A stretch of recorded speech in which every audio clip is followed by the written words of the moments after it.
BSc की बैठक हुई है सर, कितने दिन का सेशन जो है वो रहने वाला है सर? देखिए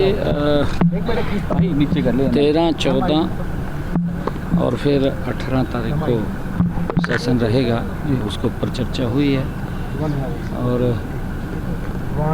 महामहिम राज्यपाल महोदय का अभिभाषण होगा, उसके ऊपर चर्चा होगी, सप्लीमेंट्री बिजनेस होगा, कुछ बिल भी होंगे। सर अभी तक नेता प्रतिपक्ष का कुछ फाइनल नहीं हो पाया है, हालांकि हुड्डा कह रहे हैं कि 13 तारीख को ही पता लगेगा। देखिए, क्योंकि ये विपक्ष का अपना विषय है, किसको उन्होंने नॉमिनेट करना है, किसको नहीं करना है, उनका अपना विषय है। तो 3 दिन का ही सेशन रहने वाला है सर? 3 दिन का, अगर आवश्यकता पड़ेगी तो फिर देखेंगे। अभी 3 दिन का। तो कितना सही मानते हैं सर, नेता प्रतिपक्ष के बगैर सेशन जब चलता है तो विपक्ष की आवाज़ किस प्रकार से उनको उठाई जानी चाहिए थी, वो नहीं उठ पाती, या फिर जो मुद्दे उठाए जाने चाहिए थे वो नहीं उठ पाते? विपक्ष अपना भूमिका नहीं, देखिए ऐसा क्योंकि उनका विषय है, मैंने कहा है कि ये हमारा विषय नहीं है, ये विपक्ष का उनका अपना इंटरनल मामला है। वो किसको नॉमिनेट करेंगे, किसको नहीं करेंगे, जो भी आएगा उसका। सर विपक्ष की ओर से कहा भी गया कि आगे बढ़ाया जाए, क्योंकि कई बार ये कहा जाता है कि सेशन जो है वो कम समय है और उनके जो मुद्दे हैं वो... नहीं, देखिए जितना बिजनेस है उसी बिजनेस के अनुसार ही हाउस चलेगा। हाँ। अगर बिजनेस और आएगा तो और चलेगा। तो फिलहाल तो वो महाराष्ट्र दौरा भी रहने वाला है सर आपका? अभी जा रहा हूँ मैं। किस प्रकार से सर रहेंगे सर? नहीं, देखिए आज पूरे देश के अंदर मोदी जी की गारंटी के ऊपर लोग विश्वास कर रहे हैं।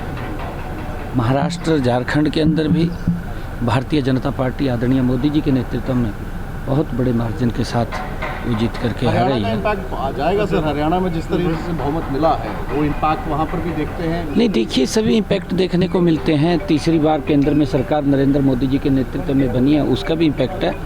और जहाँ जहाँ चुनाव हो रहे हैं वहाँ पर भारतीय जनता पार्टी को बड़ा समर्थन मिल रहा है, लोगों का आशीर्वाद मिल रहा है, उसका भी इम्पैक्ट है, उसका भी इम्पैक्ट है। और वहाँ भी लोग इस बात को वो समझ रहे हैं कि कांग्रेस झूठ को लेकर के बात करती है और झूठे वायदे करती है और झूठ की पराकाष्ठा भी लांघ देती है कांग्रेस, क्योंकि वो इतना झूठ बोलती है कि सामने वाले को भी, जिसने लाभ लेना होता है उसको भी ये लगने लगता है कि ये तो झूठ है, कुछ नहीं है इसके अंदर और खाली ये तो बातें कर रहे हैं।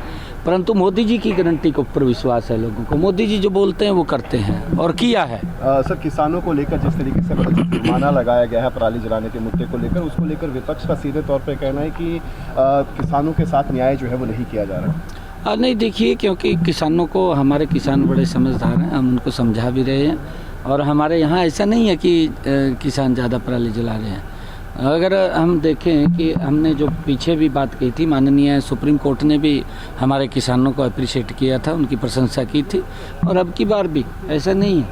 और हम अगर सरकार के तौर के ऊपर कुछ उनको इंस्ट्रूमेंट की आवश्यकता है, हमने कहा भी है, वो हम अवेलेबल भी करा रहे हैं और आगे भी करा